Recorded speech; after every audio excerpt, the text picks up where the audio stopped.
ازيكم يا شباب، عاملين ايه؟ يا رب تكونوا كويسين. زي ما عملنا فيديو عن كرتون بن 10 وطلعنا فيه الغل والغضب، جه دلوقتي دور سلاحف النينجا. واكيد مش هتكلم طبعا عن كرتون سلاحف النينجا القديم، ده باب نباه، لكن هنتكلم عن النسخة الجديدة وهنمسكها ونعصرها على الاخر. يلا بينا.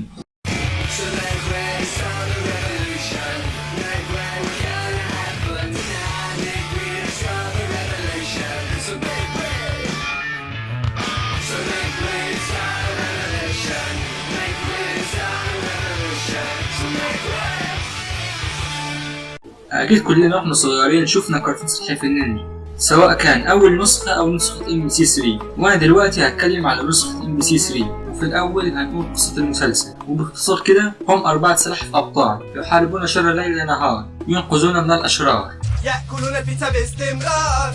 كانوا سلاحف عاديين جدا، ولكن اتكب عليهم مادة مشعة حولتهم للشكل بتاعهم دلوقتي، وهي نفس المادة اللي حولت المعلم سبلينتر لفار. ونيجي بقى نتكلم عن شخصيات المسلسل، ونبدأ بأول واحد ذو القناع الأزرق، هو ليوناردو، يحارب بسيف كل من يعترض. أما دوناتيلو فهو بارع في الآلات. رافائيل جاد لا يحب المزاح. مايكل أنجلو ليس له مثيل، خفيف الظل ويحب الاسترخاء. المعلم سبلينتر أعطاه مهارات يحاربون بها كل العصابات. وإبريل اللي عندها قدرات عقلية عالية، وكيسي جونز، واللي أنا كنت بسميه ملك الشارع، وده أسلوبه في القتال والقناع اللي كان بيلبسه واللي كان مديه هبة جامدة أوي. وبصراحة نسخة MBC 3 هي النسخة الأفضل بالنسبة لي، وده لأسباب كتير جدا، منهم طبعا طريقة الرسم والتحريك وتفاصيل الشخصية، والقصة اللي كانت كويسة جدا مع الحبكة وطريقة السرد وأسلوب المسلسل ككل.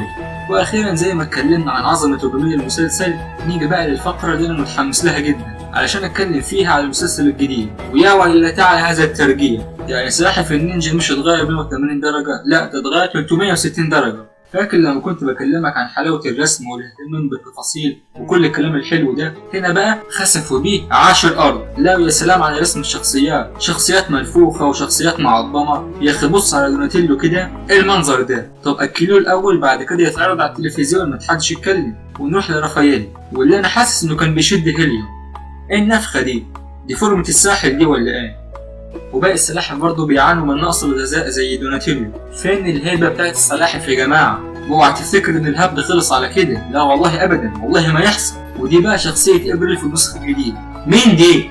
انتوا عارفين شكلها كده بيفكرني بمين؟